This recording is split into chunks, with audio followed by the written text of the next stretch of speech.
warahmatullahi wabarakatuh. Salam sejahtera untuk kita semua. Om Swastiastu. Selamat pagi, selamat siang, selamat sore, selamat malam. Apa kabar kalian hari ini? Semoga dimanapun kalian berada hari ini tetap sehat dan selalu bahagia. Bertemu lagi dengan saya, Ika Jani Sakti, di pembelajaran Bahasa Indonesia. Kali ini kita akan belajar mengenai teks yang isinya bagaimana kita melakukan sesuatu atau bagaimana kita membuat sesuatu. Langkah-langkahnya seperti apa? Teks apa itu? Betul sekali, teks prosedur. Nah, seperti apa teks prosedur itu? Nanti kita akan bahas di video selanjutnya. Jadi teks prosedur itu memiliki strukturnya yang khas, memiliki cirinya yang khas, dan dia juga memiliki kaidah kebahasaan yang hanya dimiliki oleh teks prosedur. Untuk lebih jelasnya, mari kita simak video berikut ini.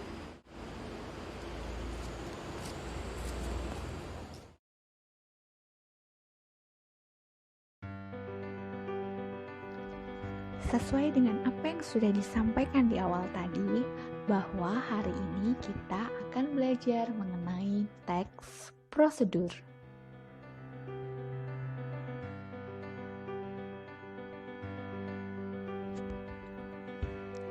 Apa itu teks prosedur?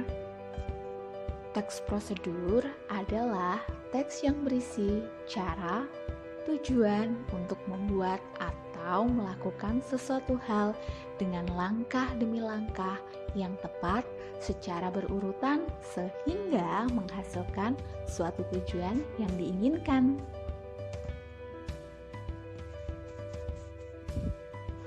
Seperti teks pada umumnya, teks prosedur juga memiliki tujuan tertentu.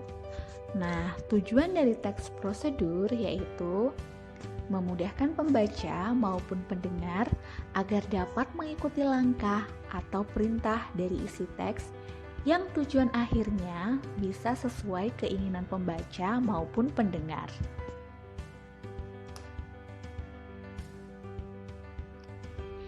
Teks prosedur juga memiliki struktur yang berbeda dengan teks lainnya.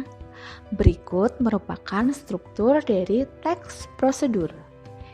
Yang pertama yaitu tujuan. 2. Alat dan bahan.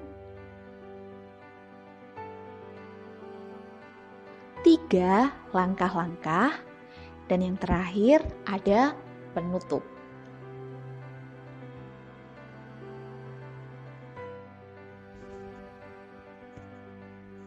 Untuk ciri dari teks prosedur yang pertama yaitu menggunakan pola kalimat imperatif. Kalimat imperatif yaitu kalimat yang bermaksud untuk memerintah.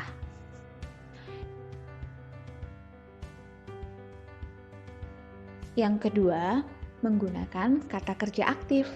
Kata kerja aktif biasanya ditandai dengan kata kerja yang berimbuhan me atau ber.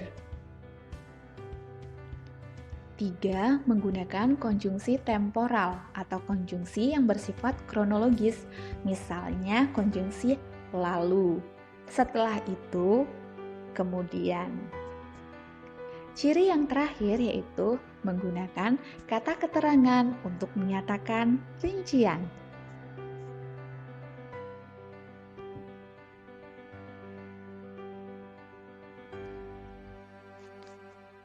Setelah kita mengenal ciri dan struktur dari teks prosedur, berikutnya ada jenis teks prosedur. Yang pertama ada teks prosedur sederhana. Apa itu teks prosedur sederhana? Teks prosedur sederhana yaitu teks prosedur yang berisi 2-4 langkah prosedur sederhana.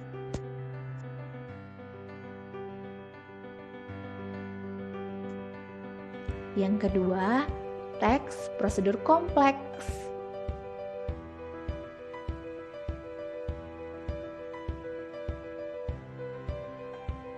Teks prosedur ini berisi langkah yang lebih rumit dan cenderung panjang.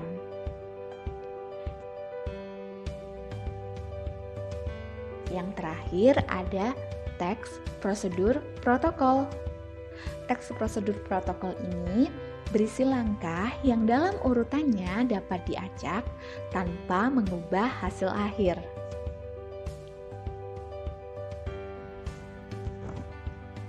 Untuk lebih jelasnya, mari kita simak latihan mengenai teks prosedur berikut ini. Cara membuat telur mata sapi. Bahan yang harus disiapkan yaitu pertama, 1 buah telur, garam secukupnya, mentega, dan wortel. Alatnya Anda bisa menggunakan kompor, teflon, spatula, piring, dan pisau. Langkah membuat telur mata sapi. Yang pertama, siapkan bahan dan alat yang akan digunakan. 2. Letakkan teflon di atas wajan. 3. Nyalakan kompor dengan api tidak terlalu besar. Selanjutnya, masukkan mentega dalam teflon dan aduk hingga meleleh. Setelah itu, ambil telur dan pecahkan ke teflon. Tambahkan garam secukupnya. Dan apabila telur sudah matang, matikan kompor dan angkat teflon.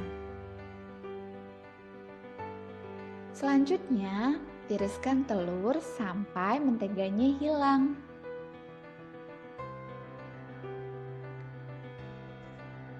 Selanjutnya, letakkan telur di atas piring. Tambahkan topping wortel, potong wortel dengan pisau. Setelah itu, letakkan wortel di samping telur atau sesuai selera Anda.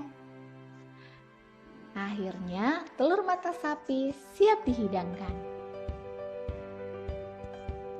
Dari teks prosedur tersebut, dapat dilihat bahwa pada bagian cara membuat telur mata sapi adalah bagian dari judul. Bahan dan alat merupakan struktur bahan dan alat dari teks prosedur. Langkah kerja yang terletak di samping kanan merupakan struktur langkah kegiatan dari teks prosedur. Bagaimana? Sudah paham bukan?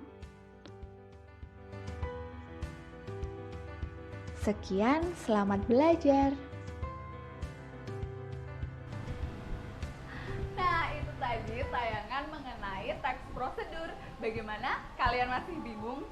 Jadi dapat disimpulkan bahwa teks prosedur itu adalah teks yang berisi langkah-langkah dalam mengerjakan sesuatu. Untuk strukturnya, dia memiliki tujuan, alat dan bahan, langkah-langkah, dan yang terakhir ada penutup. Kemudian untuk struktur kebahasaan biasanya menggunakan konjungsi temporal dan juga menggunakan kata kerja imperatif. Jika kalian masih bingung, kalian bisa langsung bertanya di kolom komentar di bawah ini. Sekian pembelajaran bahasa Indonesia hari ini. Tetap jaga kesehatan, tetap semangat, hindari kerumunan, dan selalu cuci tangan. Assalamualaikum warahmatullahi wabarakatuh. Sampai jumpa.